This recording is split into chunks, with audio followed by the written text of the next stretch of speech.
Ukraine में युद्ध शुरू हुए एक हफ्ते से ज्यादा गुजर गया है और भारत सरकार ऑपरेशन गंगा चला रही है, जहां पढ़ रहे ज्यादातर छात्रों को घर पहुंचा रही है। ये जो कतार आप इस वक्त देख रहे हैं, ये छात्र वापस लौट आए हैं, लेकिन बात क्या है भीतर खाने की। घर लौटे छात्र अपनों के बीच सुरक्षित तो हैं, लेकिन अब उन्हें अपना भविष्य डरा रहा है। उस खौफनाक मंजर को याद कर वो कह रहे हैं कि अब नहीं जाना परदेश।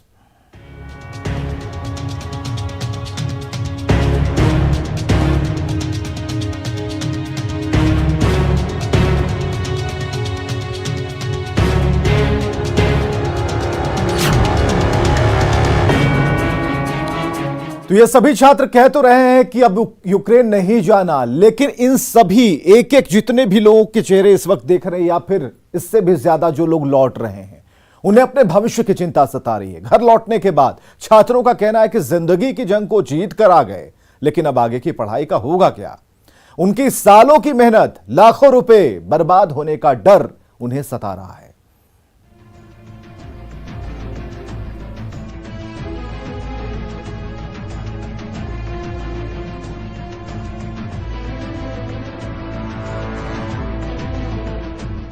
रूस और यूक्रेन के बीच छिड़े युद्ध के बीच एक बड़ी सच्चाई खुलकर सामने आई है।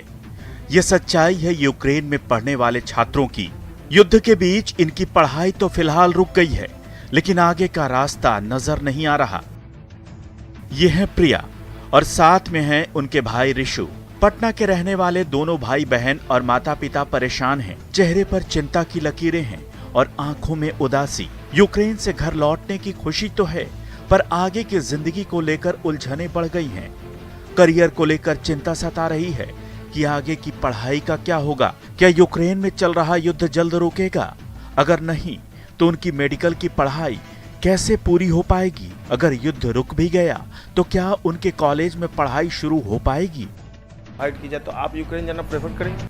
नहीं, बिल्कुल नहीं। अगर मुझे यहाँ सारे फैसिलिटीज़ मिल जाए, मुझे अफोर्डेबल रेट पे मैं अगर पढ़ पाऊँ, तो मैं अपना कंट्री छोड़ के जाना क्यों डिसाइड। क्योंकि कोई बाहर जाके पढ़ना क्यों चाहेगा? अपना ही मतलब कंट्री, अपने घर के मतलब वहाँ पढ़ना ज़्यादा प्रेफर करेगा। के माता पिता और परिवार के दूसरे लोग भी इनके भविष्य को लेकर परेशान हैं। समझ नहीं आ रहा कि आखिर अब आगे क्या होगा। कोई माँ बाप भला अपने बच्चों को क्यों भेजेगा? एक बड़ा सवाल उभर कर सामने आ रहा है कि क्या इंडिया में कॉलेज नहीं और हैं तो उनकी फी इतना ज़्यादा क्यों है कि हमारे बच्चे, हजारों बच्चे यूक्रेन में गए हैं और उनको लाना एक टफ टास्क बन गया है। रोज बच्चे आ रहे हैं, लेकिन मेन फैक्टर फी है। इसलिए कि यहाँ पे क्या है ना कि जो धनाढ्य व्यक्ति है, उनके बच्चे को सिर्फ नीट क्वालिफाई होगा 150 मार्क्स के अंदर ही होता है, उतने में ही करोड़ दे करके खर्च करके पढ़ ले रहे हैं।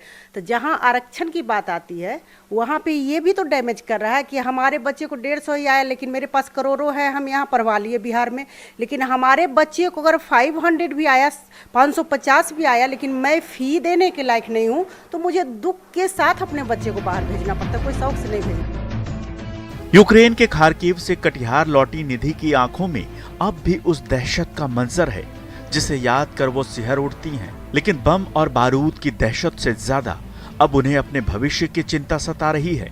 निधि को अब इस बात का डर है कि उनका डॉक्टर बनने का सपना कैसे पूरा हो पाएगा। वो कहती हैं कि जीवन के वो 19 घंटे कभी नहीं भूल पाएंगी जिसमें वो मौत के मंजर का सामना करते हुए ट्रेन में खड़े होकर पोलैंड बॉर्डर तक पहुंची थी। लेकिन अब आगे का भविष्य उन्हें ज्यादा डरावना लग रहा है। सर, हम खार्किव से आए हैं और खार्किव की सिचुएशन इतनी ख़राब थी कि मैं अभी भी उस सिचुएशन से बाहर नहीं निकल पाई हूँ। अभी भी मुझे ऐसा लग रहा है कि शेलिंग हो रहे हैं, बॉम्बिंग हो रही है, आवाज़, वो सारी इतना ज़्यादा डिस्टर्बिंग था वो सब कुछ कि अभी भी उस सिचुएशन से बाहर नहीं आ पाई हूँ। और मैं खार्किव से हूँ, तो हमें तो ये अभी पता ही नहीं है कि हमारी आगे की पढ़ाई की क्या क्या होगा, नहीं होगा, क्योंकि अभी कोई आइडिया नहीं है कि खार्किव यूक्रेन का क्या सिचुएशन होगा, हम कहाँ से अपने पढ़ाई कंप्लीट कर पाएंगे एंड ऑल। तो इस चीज़ का भी कोई आइडिया नहीं है हमें। हाँ, मेरी बेटी घर तो आ गई है, बस अब इसका फ्यूचर के बारे में सोचना है। उसके लिए थोड़ा सा डिस्टर्ब तो हूँ कि पता नहीं क्या होगा, सरकार क्या इसका जिम्मेवारी लेती है, ये तो हमको अभी नहीं मालूम है आगे का कि इसके बारे में क्या सोचेगी, ये इंडिया में कराएगी कि बाहर कराएंगी, ये हमको भी कुछ भी पता नहीं। हालांकि भारत सरकार के मंत्री वीके सिंह ने उनका हौसला बढ़ाते हुए भरोसा दिलाया था कि अगर आगे की पढ़ाई यूक्रेन में संभव नहीं हो पाई तो किसी दूसरे यूरोपीय देश में करवाने की व्यवस्था की जाएगी। तो रूस के हमले से यूक्रेन में हालात भयावह हैं। जगह जगह लाशें बिखरी हैं। लोग अपनी जान बचाने के लिए अंडरग्राउंड शेल्टरों में छिपे हैं। यूक्रेन में मेडिकल की पढ़ाई कर रहे हजारों भारतीय छात्रों को ऑपरेशन गंगा के जरिए निकाला जा रहा है। और ऐसे में सवाल उठता है कि जब भारत में मेडिकल के अच्छे अच्छे कॉलेज हैं तो इतनी बड़ी संख्या में छात्र वहां क्यों पढ़ाई के लिए जाते हैं। आइए हम सिर्फ 5 बिंदुओं में जानते हैं कि इसके पीछे कारण क्या है।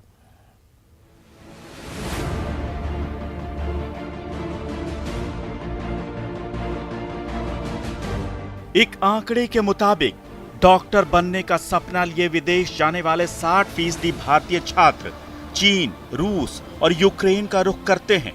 इनमें सबसे ज्यादा भारतीय छात्र चीन जाते हैं, उसके बाद यूक्रेन और रूस का नंबर आता है। आमतौर पर भारत में लोगों को यह जानकारी नहीं थी कि यूक्रेन में मेडिकल की पढ़ाई करने के लिए इतनी ज्यादा संख्या में भारतीय छात्र जाते हैं। यूक्रेन की एजुकेशन और साइंस मिनिस्ट्री के मुताबिक यहां करीब 18,000 भारतीय छात्र मेडिकल की पढ़ाई कर रहे हैं। आइए एक्सपर्ट से जानते हैं कि इसके पीछे का कारण क्या है। सॉल्यूशन देखते हैं और क्या प्रॉब्लम है। नहीं, सबसे पहले तो ये जानना ज़रूरी है कि कोई भी बच्चा अगर या कोई विद्यार्थी यूक्रेन के मेडिकल कॉलेज में या किसी भी विदेशी मेडिकल कॉलेज में जाता है तो उसे इंडिया के कंपैरिजन में क्या क्या बेनिफिट्स मिलते हैं। सबसे पहली तो बात है कि उसे नीट में काफ़ी कम मार्क्स ला करके ही, यानी बस क्वालिफाई करके वो यूक्रेन के किसी मेडिकल कॉलेज में एडमिशन ले सकता है। उसे आइलेट्स या टॉयफल जैसे एग्जाम को देने की ज़रूरत नहीं है। और सबसे बड़ी बात है कोई भी मिडिल क्लास फैमिली के लिए कि यूक्रेन या किसी भी विदेश के मेडिकल कॉलेज में इंडिया के प्राइवेट कॉलेज या डीम्ड यूनिवर्सिटीज़ के कंपैरिजन में फ़ी काफ़ी कम लगता है।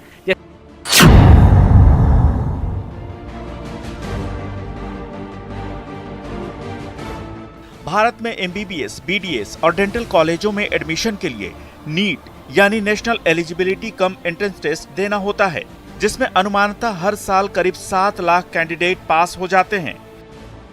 लेकिन भारत के मेडिकल संस्थानों में करीब 1 लाख स्टूडेंट्स के लिए ही सीट्स उपलब्ध हैं। इनमें भी सरकारी कॉलेजों की सीटों की संख्या बहुत कम है। हालांकि सरकारी कॉलेजों की फीस बहुत कम है, लेकिन सरकारी कॉलेजों में दाखिले के लिए नीट में ज्यादा स्कोर चाहिए होता है।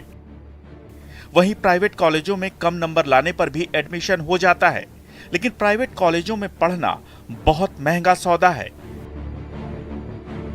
मैनेजमेंट कोटा से एडमिशन लेने के लिए भी लाखों रुपए डोनेशन के नाम पर लिए जाते हैं। भारत में प्राइवेट कॉलेजों में एमबीबीएस का खर्च करीब 50 से 80 लाख रुपए आता है,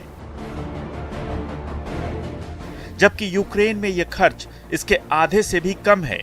यूक्रेन में एमबीबीएस की पढ़ाई का अधिकतम खर्च 25 से 30 लाख रुपए आता है। जैसे मैं एक एग्जांपल बताऊं, यूक्रेन के मेडिकल कॉलेजेस या यूनिवर्सिटीज़ की बात करेंगे तो वहां पर औसतन जो फ़ी है वो 25 लाख से 35 लाख तक का है।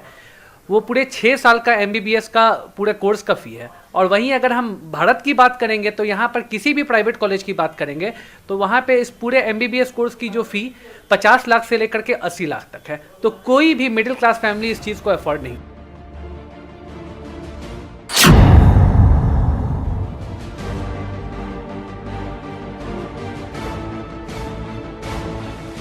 यूक्रेन के अधिकतर मेडिकल कॉलेजों में सिर्फ नीट स्कोर के आधार पर ही एडमिशन मिल जाता है। यानी जो छात्र भारत में नीट की परीक्षा में सिर्फ पास हैं और बेहतर रैंक नहीं आने की वजह से उन्हें भारत में सरकारी कॉलेज नहीं मिल पाया है, उन्हें यूक्रेन में आसानी से एडमिशन मिल जाता है।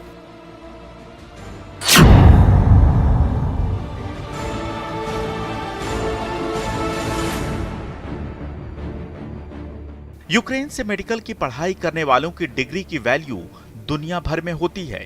यही नहीं, यूक्रेन में पढ़ाई करने पर छात्रों को ग्लोबल एक्सपोजर भी मिलता है। साथ ही यूक्रेन की मेडिकल डिग्री को विश्व स्वास्थ्य संगठन, यूरोपीय काउंसिल और अन्य वैश्विक संस्थाओं से भी मान्यता मिली है।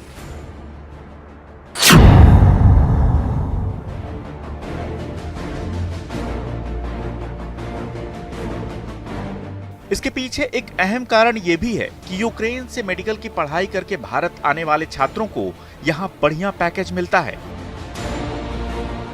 यही वजह है कि अधिकतर स्टूडेंट्स यूक्रेन में पढ़ाई के लिए जाते हैं। हालांकि यूक्रेन से पढ़ाई करके भारत में प्रैक्टिस शुरू करने के लिए उन्हें एक टेस्ट जरूर देना होता है और कुछ शर्तें पूरी करनी होती हैं। इसके बाद ही भारत में बतौर डॉक्टर प्रैक्टिस करने का लाइसेंस मिल सकता है।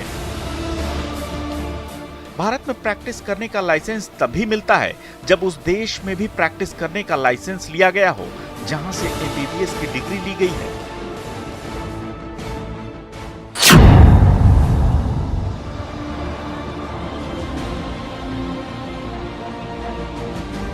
यूक्रेन एक यूरोपीय देश है, इसलिए यहाँ से मेडिकल की डिग्री लेने वाले छात्रों की वैल्यू यूरोपीय देशों में ज्यादा है।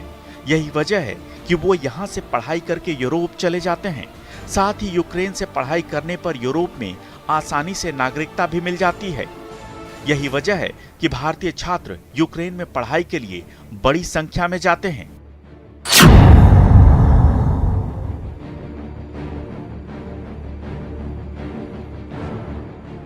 यूक्रेन में एमबीबीएस और एमडी का पाठ्यक्रम अलग नहीं है, एक इंटीग्रेटेड कोर्स है जिसके लिए 2 बार एग्जाम देना पड़ता है। एक परीक्षा तीसरे साल के अंत में और एक छठे साल के अंत में देनी होती है। वहीं भारत में एमबीबीएस के बाद एमडी या एमएस जैसे पोस्ट ग्रेजुएशन कोर्सेज में दाखिले के लिए अलग से एंट्रेंस टेस्ट देना पड़ता है। इसे नीट पीजी कहते हैं। इसमें आने वाले मार्क्स के हिसाब से एमडी या अन्य पीजी कोर्सेज में दाखिला मिलता है। इसके अलावा कई दूसरे कारण भी हैं। यूक्रेन से लौटे छात्रों का कहना है कि यहाँ इतनी तादाद होने की एक वजह यह भी है कि भारतीय छात्रों को पूरा कोर्स इंग्लिश में मिल जाता है। अच्छे इंग्लिश बोलने वाले टीचर्स ही पढ़ाते हैं, जबकि रूस और दूसरे यूरोपीय देशों में लैंग्वेज की दिक्कत है। वहाँ ज्यादातर नेटिव लैंग्वेज यानी स्थानीय भाषा के ही स्पीकर्स हैं। पटना से संजय कुमार के साथ ब्यूरो रिपोर्ट, न्यूज़ 18। तो पिछले 2 दिनों में बिहार के 211 घरों की खुशियां लौट आईं। गुरुवार को सबसे ज्यादा 164 छात्र बिहार पहुंचे। अब तक बिहार के 355 स्टूडेंट्स यूक्रेन से सही सलामत घर आ गए हैं। पटना एयरपोर्ट से ही उन्हें घर भेजने के लिए तमाम इंतजाम किए गए हैं।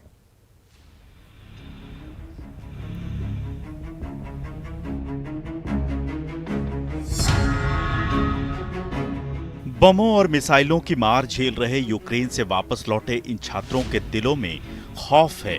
अब भी रह रहकर बम और बारूद की आवाज इनके कानों में ताजा है। ये छात्र कई रातों से नहीं सोए, लेकिन अब अपने घर पहुंचकर चैन की नींद सोएंगे।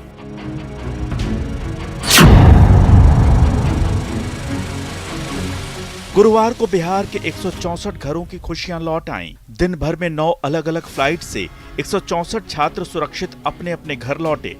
यूक्रेन से वापस लौटने के बाद सभी छात्र पहले पटना एयरपोर्ट पहुंचे। पटना से सभी छात्रों को उनके घर भेजा गया, लेकिन पटना पहुंचने के बाद भी उनके चेहरे पर खौफ साफ नजर आ रहा था। इन बच्चों ने जब अपनी आप बीती सुनाई तो लोग परेशान हो गए। अररिया के सुमन कुमार, सुपौल के शिव कुमार, बेगूसराय के कृष्णा और छपरा के सतीश जैसे अन्य छात्र अब भी दहशत में हैं। उनका कहना है कि यूक्रेन में माहौल पूरी तरह खराब हो गया है और वो किसी तरह से जान बचाकर घर पहुंचे हैं। अब ऐसे हालात में फिर जान हथेली पर रखकर पढ़ाई के लिए परदेश नहीं जाना चाहते। दहशत के साये से बाहर आने के बाद ये सभी छात्र अब यूक्रेन नहीं जाना चाहते। वो गोला बारूद की आवाज से काफी डर गए हैं और अब दोबारा उस माहौल में नहीं लौटना चाहते। और वहाँ की जो सिचुएशन है वो बिल्कुल भी अच्छी नहीं है और वहाँ पे स्टूडेंट्स को बहुत हेल्प की ज़रूरत है। जो लोग वहाँ भी रह गए हैं उनके लिए भी जो इंडियन एयरफोर्स के थ्रू जितने भी प्लेन्स जा रहे हैं या जितनी भी फैसिलिटीज़ प्रोवाइड हो रही हैं, I would really like to thank the government and हम बहुत थैंकफुल हैं कि हमें भी वहाँ से इवैक्यूएट किया गया। और यूक्रेन में कहाँ रहती हैं? किर्वोग्राद। अच्छा, कितना मुश्किल रहा आपके लिए हंगरी तक पहुँचना? बहुत था, क्योंकि पहले हमें खुद से अरेंजमेंट्स करने थे बॉर्डर तक जाने के लिए और बाकी बॉर्डर्स पे थोड़ा रश ज़्यादा हो गया था, तो हमने हंगरी चूज़ करा और हमें ऑलमोस्ट 24 आवर्स से ज़्यादा की बस का ट्रैवल करना पड़ा और उसके बाद जाके फिर लाइंस में लगना पड़ा। बहुत सारी चीज़ें थी और उसके बाद फिर बॉर्डर्स क्रॉस करे बाय स्टेशन और उसके बाद फिर इंडियन एम्बेसी मिल गई थी। फिर काफ़ी क्वालिटी थी। हॉस्टल से बंकर, बंकर से हॉस्टल, एक सायरन से बंकर, बंकर से हॉस्टल, फिर फाइनली एक दिन आया, मतलब परसों हमने पूरे हॉस्टल को इवैक्यूएट करा। 1400 पीपल थे, उनको ज़ाफरोजिया से इवैक्यूएट करा। हम लोग गए पहले चौप बॉर्डर तक ट्रेन में, और फिर चौप बॉर्डर से हमने दोबारा ट्रेन पकड़ी, ज़होनी बॉर्डर क्रॉस किया। ज़होनी बॉर्डर से फिर हम हंगरी, बुडापेस्ट, और बुडापेस्ट में फ़्लाइट में बैठ के हम अभी यहाँ पे आए। गुरुवार को एक साथ 9 फ्लाइट से 164 स्टूडेंट्स पटना पहुंचे। पहली फ्लाइट से 24 स्टूडेंट आए, दूसरी फ्लाइट से 16, तीसरी फ्लाइट से 3, चौथी फ्लाइट से 4, पांचवी फ्लाइट से 27, छठी फ्लाइट से 31, सातवीं फ्लाइट से 26, आठवीं फ्लाइट से 15 और 9वीं फ्लाइट से 18 स्टूडेंट्स पटना पहुंचे। शुक्रवार दोपहर एक साथ 47 छात्र भी पटना पहुंचे। इस तरह अब तक कुल 355 स्टूडेंट युद्धग्रस्त यूक्रेन से बिहार अपने घर लौट चुके हैं। यूक्रेन से आने वाले स्टूडेंट्स को पटना से उनके घर पूरी व्यवस्था के साथ पहुंचाया जा रहा है। सहायता के लिए जगह जगह टीमें लगाई गई हैं। इन छात्रों का कहना है कि रोमानिया और हंगरी जैसे देशों में भारत सरकार ने अच्छे इंतजाम किए हैं और फिर दिल्ली से बिहार सरकार से काफी मदद मिल रही है। बिहार के छात्रों का लौटना लगातार जारी है। लगातार यूक्रेन से जो छात्र युद्ध में फंसे हुए बिहार के छात्र वो पटना पहुंच रहे हैं, और कहीं ना कहीं छात्रों जो परिस्थिति से गुजरे हैं उस परिस्थिति को लोग यहाँ बयां भी कर रहे हैं। लोग यूक्रेन के टर्नोपिल सिटी में थे।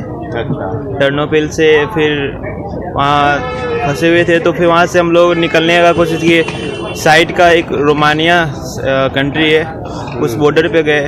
वहाँ से बॉर्डर क्रॉस करने में हमें 3 दिन लग गया, क्योंकि इतना ज़्यादा भीड़ था और इतना मतलब जल्दी क्रॉस करने नहीं दे रहे थे बॉर्डर पे, तो 3 दिन लग गया। मतलब बिना मतलब कोई छत उत नहीं था, ऐसे तो स्नो भी हो रहा है, तो उसमें बहुत परेशानी हुई बॉर्डर क्रॉस करने के बाद। आने के बाद क्या कुछ सहायता मिला भारतीय? बॉर्डर क्रॉस करने के बाद फिर सब कुछ इजी हो गया, क्योंकि वहाँ पे हमारी इंडियन एम्बेसी थी। इंडियन एम्बेसी हमें शेल्टर ले गई, शेल्टर से दूसरे शेल्टर ले गई, दूसरे शेल्टर से फिर हम सरकार का सहयोग मिला, सब पूरा इजी रहा। मैं यूक्रेन में खार्किव सिटी में था। क्या हालात है वहाँ के?